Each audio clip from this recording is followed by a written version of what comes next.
Hello everyone, स्वागत है आपका इस नई वीडियो में। तो उम्मीद कर रहे हैं आप बहुत अच्छे होंगे और अपनी केवीएस की तैयारी जबरदस्त तरीके से कर रहे होंगे।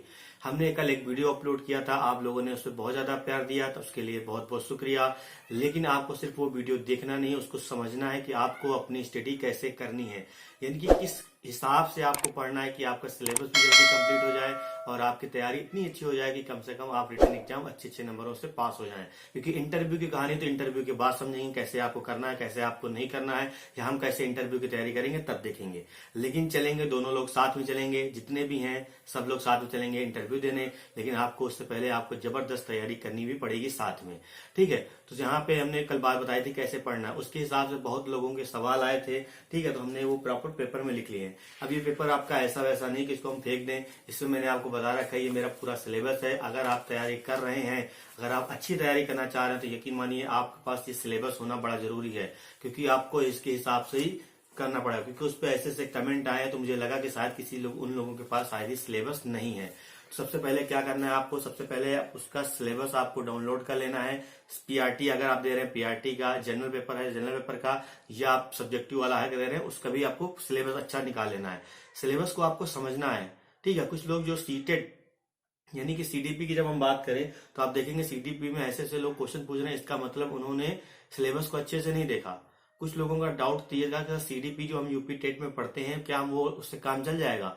बिल्कुल काम नहीं चलेगा। सीडीपी सीटेट की जो आप देख रहे हैं और यूपी टेट की ऐसे ही अलग होती है, बिल्कुल अलग होती है। लेकिन केवीएस की आप बात करेंगे, केवीएस में क्या बिल्कुल अलग सिस्टम है, यानी केवीएस में यूपी टेट की जो आपकी सीडीपी है बिल्कुल चलेगी ही नहीं। क्योंकि वहां पे देखो, वहां पे जो बात होती है वो फैक्ट के ऊपर बात होती है। सीडीपी आप देख रहे होंगे कि यूपीटेट की, वहां पे फैक्ट के ऊपर सारे क्वेश्चन होते हैं। लेकिन यहाँ पे आपके कॉन्सेप्ट के ऊपर होंगे, यानी कि आपको चीजों को पढ़ना पड़ेगा, समझना पड़ेगा, उसके बाद आप आंसर दे पाएंगे, ठीक है। तो सीडीपी आपको जो जो सिलेबस में दे रखा है, मैंने बताया, उसको गूगल पे आप सर्च करिए टॉपिक वाइज। बहुत बड़ा नहीं, आप देखिएगा एक टॉपिक लिखा उसके बीच में कॉमा लगा है, जितना टॉपिक लिखा है उस टॉपिक को आप सजिए। अगर आपको हिंदी में पढ़ना तो हिंदी में आ जाएगा, अगर आपको इंग्लिश में पढ़ना तो इंग्लिश में आ जाएगा। खाली आपको चीजों को पढ़ना है और समझना है। याद करने की यहाँ पे बहुत ज्यादा जरूरत नहीं पड़ेगी, आपको समझना बहुत जरूरी है। समझ लेंगे, उसके बिहाफ पे आप प्रैक्टिस करेंगे तो आपके क्वेश्चन हो जाएंगे। तो सीडीपी आपको, यूपी टेट और सीटेट आपको पता है, सीटेट में देखो 15 नंबर में काम चल जाता है आपका। क्योंकि सीडीपी में जो आपकी सीटेट में आती है 15 नंबर की, आपके फैक्ट वाले क्वेश्चन आ जाते हैं, जो आपकी परिभाषाएं होती हैं, थ्योरी कौन किसने दिया उसके ऊपर आते हैं। लेकिन 15 नंबर क्वेश्चन आपके अंडरस्टैंडिंग के ऊपर बनते हैं, तो वो 15 नंबर तो कहीं ना कहीं आपको यहाँ पे काम करेंगे।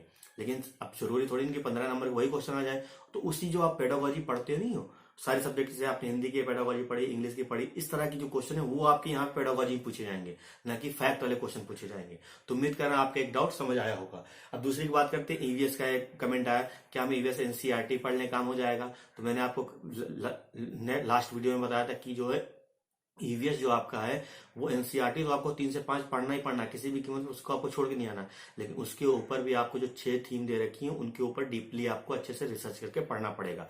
यानी कि फूड है, फूड के आपको तह तक जाना पड़ेगा, शेल्टर है, शेल्टर के आपके तह तक जाना पड़ेगा, ठीक है। इन सब चीजों को आपको बहुत अच्छे से समझना पड़ेगा। जैसे वी मेक डू है, ये थिंग्स वी डू है ना। तो ये सब चीजें क्या है, ये सब चीजें जो आपके आसपास हो रही हैं, यानी कि जो बन रहा है, जो बिगड़ रहा है, इसके ऊपर आपको देखना पड़ेगा, ठीक है। तो इसके अंदर बहुत सारी चीजें आएंगी। मैंने आपको कल जो वीडियो बनाया था, कल आप देख लीजिएगा जाके, वहां कल मैंने बताया था कि आपको जो 6 थीम होते हैं किनके इनके बेस होते हैं। हमने वहां पे चैप्टर के नाम भी बताए थे, आप आसानी से उस चैप्टर के नाम देख लीजिएगा। अगर तब भी समझ नहीं आएगा कमेंट में बताइएगा, हम प्रॉपर एक इसका वीडियो बनाने कौन कौन से चैप्टर आपको पढ़ने हैं और कहाँ से ये चैप्टर मिल जाएगा, आपको भी अच्छे से पता चल जाएगा। फिर बात करते हैं मैथ। मैथ में भी कमेंट आया कि क्या हम सिर्फ यूपी टेट की मैथ कर लें काम हो जाएगा? तो मैंने फिर से वही कहा कि आपको पहले सिलेबस अपना मैथ का देखना है कि सीटेट का, केवीएस का सिलेबस क्या है, ठीक है। तो यूपी टेट की लगभग लगभग चीजें आएंगी, जैसे आप मेंसुरेशन करेंगे, जैसे आप ज्योमेट्री करेंगे। मेंसुरेशन ज्योमेट्री में यकीन मानिए 8 क्वेश्चन कम से कम आपको इन दोनों चैप्टर से देखने को मिलेंगे। नंबर सिस्टम में कम से कम 1 या 2 क्वेश्चन आपको देखने को मिलेगा। तो ये आपके जो चैप्टर होते हैं ये बहुत बढ़िया चैप्टर है, मतलब इनको आप कर लेंगे तो कम से कम आधे आपके क्वेश्चन खत्म हो जाएंगे। यानी कि 8 क्वेश्चन ज्योमेट्री और मेंसुरेशन से रखे हुए हैं कि आप प्रीवियस ईयर अगर पेपर आपने केवीएस का देखा होगा तो 2018 में जो आया था उसमें ज्योमेट्री के 4 क्वेश्चन थे, 4 या 5 क्वेश्चन ऐसे थे। और उसी तरह मेंसुरेशन के भी 3 क्वेश्चन थे, ठीक है। तो ये जो आप प्रीवियस ईयर के अकॉर्डिंग काम करेंगे और सिलेबस के अकॉर्डिंग काम करेंगे तो आप बिल्कुल सटीक तय तक जाएंगे। अदरवाइज आप कुछ भी पढ़ लेंगे उससे मतलब नहीं निकलेगा, ठीक है। परसेंटेज के भी क्वेश्चन देखने को मिलेगा, लेकिन बहुत ज्यादा नहीं देखने को मिलेगा, एक मिलेगा बस, बहुत ज्यादा आया तो, ठीक है। तो लेकिन आपको समझना पड़ेगा मामला क्या है।